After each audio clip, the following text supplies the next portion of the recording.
Kalau cedera itu hampir hampir pernah semua ya. Karena untuk bahu udah pernah cedera, pergelangan tangan udah pernah. Kalau Popnas itu mewakili Jawa Timur, Prapon juga mewakili Jawa Timur.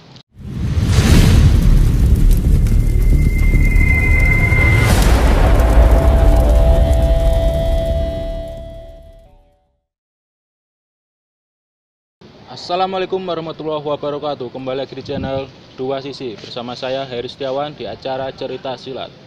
Kali ini sudah hadir narasumber kita. Oke, silakan perkenalkan dulu, Mbak. Perkenalkan, nama saya Lina Handayani, saya mahasiswa dari Universitas Negeri Malang. Untuk asalnya sendiri dari mana? Asal daerah itu dari Blitar. Dari Blitar. Asli kelahiran Blitar berarti? Iya, asli kelahiran Blitar. Oke, untuk pertanyaan pertama ini Mbak Lina. Ya. Sebelum pertanyaan pertama, sosial media terlebih dahulu. IG-nya apa IG-nya? Kalau IG-nya nama lengkap saya Lina Handayani _22. Oke, silakan di-follow teman-teman. Mungkin kalau ada pertanyaan-pertanyaan yang lebih penting lagi silahkan mungkin ditanyakan ke Mbak Lina. Oke, pertanyaan pertama Mbak Lina. Pertama kali ikut pencaksilat itu kapan? Umur berapa? Itu pada tahun 2012, usianya 12 mau ke 13 tahun. Itu SMP atau SD? Mulai masuk SMP. Oke, SMP. Untuk perguruannya sendiri, apa perguruan apa? Perguruan yang saya ikuti yaitu Persaudaraan Setiahati Ternate. Oke, berarti dari pertama ikut pencaksilat sudah ikut PSAT sampai sekarang ini ya? Iya, betul. Oke. Terus untuk selanjutnya, untuk kejuaraan pencaksilat ini sendiri, itu pertama kali ikut atau pernah turun di gelanggang itu kapan? Pertama kali ikut pertandingan itu tahun 2012 Desember, itu di Blitar, masih se-Blitar Raya kalau nggak salah. Tapi pertama kali turun ke gelanggang itu bukan tanding, tapi seni tunggal. Oke. Untuk pencapaian pertama waktu pertandingan itu? Alhamdulillah ya, pertama kali turun itu sudah dapat juara 3 di cabang seni tunggal pra remaja. Oke, untuk selanjutnya ini, prestasi paling tinggi selama mengikuti atau menjadi atlet pencaksilat ini?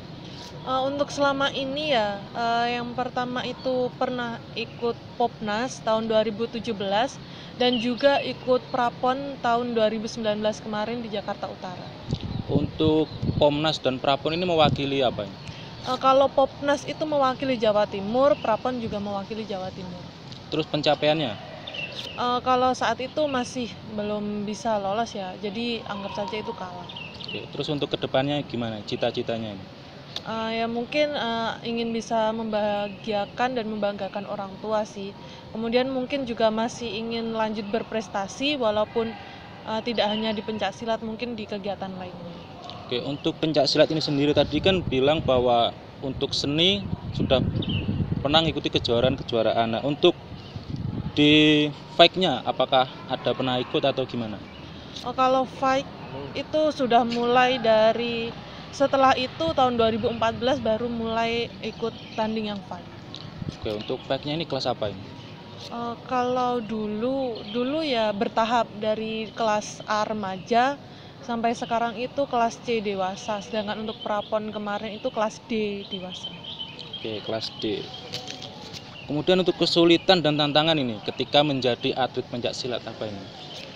Kesulitannya ya banyak orang sih yang tahu ya, kalau kesulitannya pasti kayak harus jaga berat badan, kemudian jaga fisik, kondisi, ya seperti itulah. Kalau kayak tantangannya itu kayak menambah kekuatan kita, speed power kita setiap kita latihan.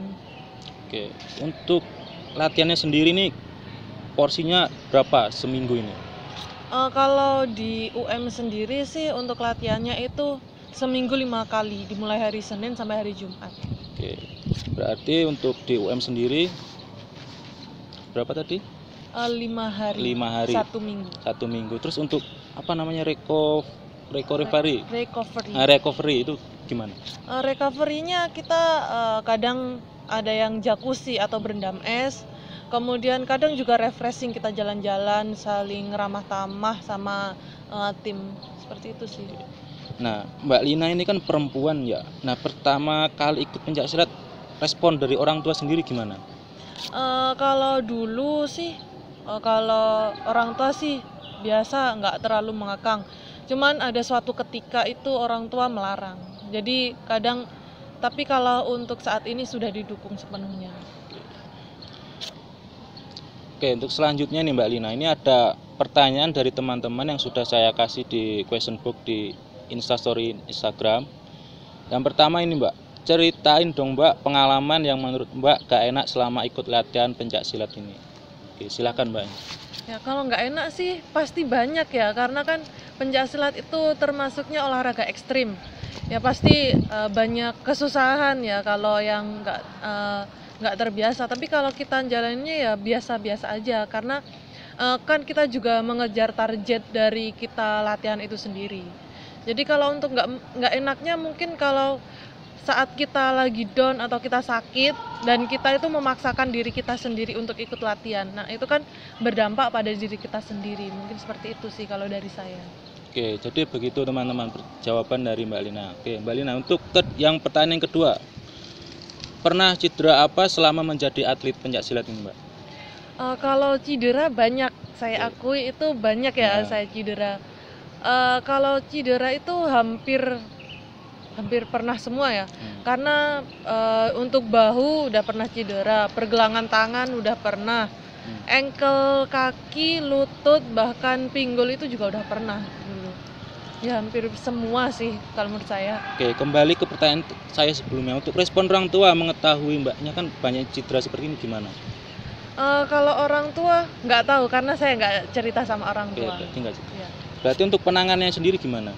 Kalau untuk penanganannya sendiri itu saya ikut anjuran dari pelatih. Kemudian kan kalau untuk rekan-rekan tim saya itu banyak yang mengetahui gimana cara recovery-nya. Jadi saling kita bertanya-tanya, saling berkomunikasi, dan juga mungkin kadang kita itu datang ke tempat orang yang kadang bisa membantu kita recovery badan seperti itu. Oke. Terus untuk cedera yang paling parah apa Mbak? Kalau yang paling parah itu bahu sih. Bahu. Iya. Itu kejadiannya itu waktu latihan. Ketika latihan kan belajar guntingan, namun salah di tumpuan jatuhnya. Oke, jadi itu teman-teman jawaban dari Mbak Lina mengenai pernah cedera apa saja yang dialami selama menjadi atlet pencak silat. Oke, untuk pertanyaan selanjutnya Mbak Lina, kejuaraan pencak silat itu ada apa saja sih? Nah, mungkin dari tingkatannya mungkin dari fakultas, univ, ke daerah atau sampai ke nasional. Kalau pencak silat ya, kalau universitas, kalau fakultas sih jarang. Mungkin kalau universitas ada. Kalau dari tingkatan terkecil itu untuk cabangnya, untuk kategorinya itu ada usia dini, pra remaja, remaja, dewasa. Nah kemudian untuk jenis pertandingannya itu ada seni. Seni itu mencangkup seni tunggal, seni ganda, beregu, dan juga ada satunya itu fight yang tanding. Oke, terus yang selanjutnya, latihan silat itu sampai bikin tulang retak-retak gak Kak? Gimana Mbak jawabannya? Enggak sih kalau menurut saya, karena kan tulang itu retak mungkin karena ada benturan. Nah itu mungkin baru bisa retak. Mungkin kalau bisa saja kalau latihan dan ada kesalahan dalam latihan atau memang kejadian tidak terduga, misal kecelakaan dalam latihan itu bisa. Tapi itu sangat minim sekali terjadi. Oke, itu jawaban dari Mbak Lina teman-teman. Oke, untuk selanjutnya Mbak Lina, tips dan saran lah buat teman-teman yang ingin menjadi atau bercita-cita ingin menjadi seorang pesilat, gimana Mbak? Mungkin ya yang pasti itu usaha, doa, dan juga kerja kerasnya ya. Jadi kita itu kayak bikin target yang pantang menyerah untuk diri sendiri ya. Terus berusaha, kerja keras itu pasti. Jadi jangan mudah lelah, jangan mudah putus asa dengan hasil yang sudah dicapai. Untuk khusus wanita ini Mbak Lina gimana? Kan Mbaknya kan juga wanita, mungkin ada teman-teman wanita tapi ada mungkin orang tua khawatir dengan wanita kan yang harusnya yang dilindungi, gimana Mbak? Ya, itu kembali lagi pada diri kita masing-masing sama orang tuanya ya, karena kalau kita hasilnya nanti positif bagi kita sendiri, pasti orang tua akan mendukung. Lain halnya kalau kita ikut pencaksilat untuk hal negatif, pasti orang tua tidak setuju. Dan saya sendiri membuktikan bahwa kalau saya sampai saat ini pun orang tua mendukung. Bahkan rekan-rekan saya itu banyak juga yang perempuan dan orang tuanya mendukung, malah support sekali. Ketika dia bertanding, orang tuanya pasti datang. Oke, itu jadi teman-teman. Jadi untuk wanita ya boleh-boleh saja ikut latihan, tapi tergantung nanti tanggung jawab ke kalian masing-masing. Gimana membuktikannya ke orang tua kalian. Oke, untuk selanjutnya nih Mbak Lina. Untuk perguruannya Mbak Lina, tadi kan ada yang bertanya lagi. Untuk perguruannya apa Mbak Lina? Tadi Persaudaraan Sejati Ternate yang saya ikuti. Oh ya, tadi di awal sudah jelaskan untuk perguruannya yaitu PSHT. Nah, ini tambahan dari saya karena saya juga dari PSHT. Kenapa ikut PSHT, Mbak? Kenapa ya? Karena dulu taunya cuman itu sih. Dan juga dulu yang ada di daerah dekat rumah, awal-awal itu ya PSHT itu. Oke, itu teman-teman, di Blitar itu basisnya PSHT. Oke, untuk selanjutnya nih Mbak Lina. Pesan dan kesan untuk teman-teman yang di rumah. Untuk pesannya, jangan lelah untuk terus latihan, semangat terus juga jangan mudah putus asa. Yang penting itu tetap semangat meraih cita-cita dari jalan apapun yang kalian pilih. Oke, untuk kesannya? Untuk kesan dari saya sendiri. Iya, kesan dari Mbaknya selama mengikuti pencaksilat ini.